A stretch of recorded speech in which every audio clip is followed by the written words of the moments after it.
Hi friends, ఎట్లున్నారు? నేను మీ technical రాజు. చాలామంది ఇప్పుడున్న జనరేషన్లో ఆన్లైన్ బెట్టింగ్ కానీ మనీ లాండరింగ్ కానీ ఇటువంటివి చాలా జరుగుతూనే ఉంటాయి. ఒక్కొక్కసారి మీ తప్పు లేకుండా కూడా మీ అకౌంట్ దొబ్బుతూ ఉంటాయి. ఓకేనా? బట్ ఇప్పుడు ఫస్ట్ ఈ వీడియోకి ఎంటర్ అయ్యే ముందు నేను ఒక విషయం చెప్తాను. వీడియో ఓన్లీ ఎడ్యుకేషనల్ అవేర్నెస్ కోసం మాత్రమే. ఓకేనా? సో నేను ఈ వీడియో ఎవరిని ఉద్దేశించి అయితే చేయడం లేదు. సో చాలామంది ఎటువంటి ఆన్లైన్ గేమింగ్ కానీ ఎటువంటి ఫ్రాడ్ చేయకపోయినా అకౌంట్ ఫ్రీజ్ అవ్వడం, లేదంటే సైబర్ సేల్ పడడం, లేదంటే మన లాయర్ 1, లాయర్ 2, లాయర్ 3 ఈ విధంగా పడడం, అసలు ఏం జరుగుతుందనే దాని గురించి ఇప్పుడు డీటెయిల్గా చెప్తాను. ఒకవేళ మీ తప్పు లేకుండా కూడా మీ అకౌంట్ ఫ్రీజ్ అయితే, ఒకవేళ లాయర్ 1, లాయర్ 2 ఈ విధంగా పడితే ఏ విధంగా తీసుకోవాలని కూడా చెప్తాను. వీడియోని ఎక్కడ కూడా స్కిప్ చేయకుండా చూడండి. ఇప్పుడు ఒక వ్యక్తి ఎవరైనా సరే అన్నోన్ పర్సన్ ఒక గేమింగ్ ఆడాడు అనుకోండి, అతను మీకు అంటే మీ ఫ్రెండ్ కావచ్చు, ఫ్యామిలీ మెంబర్ కావచ్చు, ఎవరైనా కావచ్చు, అతను మీ దానికి అకౌంట్కి మనీ వేస్తాడు. ఇప్పుడు ఈ మన సైబర్ పోలీస్ వాళ్ళు కూడా చూసేది ఏ విధంగా అంటే ఈ మనీ ఎందుకు వచ్చింది వీళ్ళకి. ఓకేనా? నేను మీకు ఇంతకుముందు చెప్పాను, ఎవరైనా సరే ఆన్లైన్లో మనీ ఎర్నింగ్ చేసే వాళ్ళు చాలామంది అకౌంట్లకు మనీ రాగానే ఇక్కడ టెక్ మనీ ఎర్నింగ్, లేదంటే ఆన్లైన్ ఎర్నింగ్ మనీ అని ఈ విధంగా వాళ్ళు మనకు పంపించేటప్పుడు మన దాని మీద ఐడిఎం నేమ్ అని ఉంటుంది కదా, దాంట్లో పెట్టి పంపిస్తారనమాట. ఓకేనా? ఇది ఎందుకు పంపిస్తారంటే ఆన్లైన్ గేమింగ్ ఎవరైతే నడుపుతున్నారో వాళ్ళకి ఒక క్లారిటీ ఉండడానికి. అప్పుడు ఆ మనీ మన దాంట్లో పడంగానే మనకి ఏమవుతుందంటే మన సైబర్ సెల్ వాళ్ళు ఈజీగా తెలుసుకుంటారు ఈ మనీ అనేది ఆన్లైన్ గేమింగ్ నుంచి వచ్చింది కదా అని. ఆ అకౌంట్ ఫ్రీజ్ చేసేస్తారు. ఎగ్జాంపుల్, ఎవరైనా సరే అన్నోన్ పర్సన్ ఎవరైనా ఆన్లైన్ గేమింగ్ ఆడి నష్టపోయి అమౌంట్ పోగొట్టుకుని సైబర్ స్టేషన్కి వెళ్ళి సైబర్ క్రైమ్లో పోలీస్ స్టేషన్లో కంప్లైంట్ ఇచ్చినాడు అనుకోండి, అతని డీటెయిల్స్ చూస్తారు ఈ మనీ ఎక్కడి నుంచి ఎక్కడికి వెళ్ళిందని.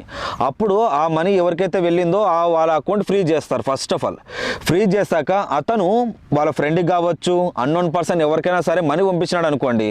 ఓకేనా? ఆ మనీ అప్పుడు పడుతుంది లాయర్ 1, లాయర్ 2, లాయర్ 3. ఓకేనా? సో అంటే లాయర్ 1, లాయర్ 2 పడిందంటే ఇక్కడ మీరు స్కామ్ చేస్తారనేది కాదు. ఎవడో స్కామ్ చేసినోడు, ఎవరైతే ఆన్లైన్ గేమింగ్ ఆడినోడు మనకు పంపించింటాడో వాని వల్ల మనకు పడిందని అర్థం. ఓకేనా? ఇప్పుడు మీరు ఎటువంటి తప్పు చేయలేదు అయినా సరే మీ దాని మీద సైబర్ క్రైమ్ కంప్లైంట్, అకౌంట్ ఫ్రీజో ఏమైనా ఒకటి ఉంది, లాయర్ 1, లాయర్ 2 అనేది కంప్లైంట్ కూడా పడింది. ఇప్పుడు మీరు ఏం చేస్తారంటే డైరెక్ట్గా మీ దగ్గర ఎటువంటి ఫ్రాడ్ చేయలేదు కాబట్టి ఆ మనీ ఎవరు పంపించినారు ఫస్ట్ ఆఫ్ ఆల్ వెంటనే బ్యాంక్ కాడికి వెళ్ళి అడగాలి ఈ మనీ నాకు తెలిసిన వాళ్ళే పంపించారని. అప్పుడు ఆ కంప్లైంట్ ఏదైతే ఉందో ఆ కంప్లైంట్ బ్యాంక్ వాళ్ళే మీకు ఇస్తారు.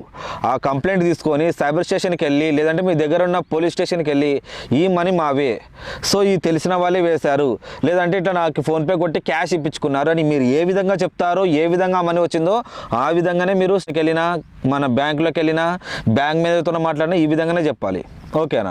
సో అప్పుడు వాళ్ళు ఏం చేస్తారంటే ఈ మెంబర్ జెన్యూన్ మెంబరే, సో ఈ మనీ రిలీజ్ చేయాలని చెప్పేసి వాళ్ళు సైబర్ స్టేషన్ ఎక్కడి నుంచి అయితే కంప్లైంట్ పడిందో అక్కడికి వాళ్ళకు రిలీజ్ ఆర్డర్ పంపిస్తారు. మీరు జెన్యూన్ అని తెలిస్తే, అది కూడా మీరు ఒకవేళ స్కామ్ చేసి కూడా మేము లేదు అని చెప్పినారనుకోండి, చిన్న అమౌంట్ కూడా మీకు పెద్దది పెడతారు వాళ్ళు అప్పుడు. ఓకేనా? అంటే వేరే ట్రాన్సాక్షన్ కూడా ఏమైనా జరిగినాయా అనేది కూడా చూస్తారు.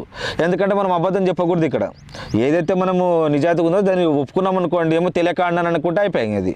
ఓకేనా? సో ఈ విధంగా జరుగుతుంది. ఒకవేళ లేదు మాకు తెలియదు, మాకు ఇక్కడ పోలీసుల సపోర్ట్ లేదు, ఇక్కడ బ్యాంక్ సపోర్ట్ లేదంటే ఒక క్రిమినల్ లాయర్ని పెట్టుకోవాలి. వెళ్ళి బ్యాంక్లో క్రిమినల్ లాయర్తోనే మీ ఆధార్ కార్డు, పాన్ కార్డు, ఒక ఫోటో, బ్యాంక్ బుక్, మీది ఏదైతే ఫ్రీజ్ అయిందో ఆ బ్యాంక్ బుక్ ఇచ్చినాడు అనుకోండి, అతను తీసుకెళ్ళి కోర్టులో సబ్మిట్ చేస్తాడు. కోర్టు ఆర్డర్తోనే పోయినాడు అనుకోండి, ఎవరైనా మాటినాల్సిందే. ఓకేనా? సో ఈ విధంగా ప్రాసెస్ అనేది జరుగుతుంది. ఒకవేళ మీకు కూడా మీరు ఎటువంటి తప్పు చేయకపోతే ఈ ప్రాసెస్లో వెళ్ళండి, మీకు కూడా ఉపయోగపడుతుంది. ఒకవేళ తప్పు చేసినామని కూడా డైరెక్ట్గా వెళ్ళి చెప్పండి, ఏం కాదు. ఓకేనా? ఎందుకంటే మనల్ని ఏమైతే ఉరిశిక్ష అయితే వేయరు కదా.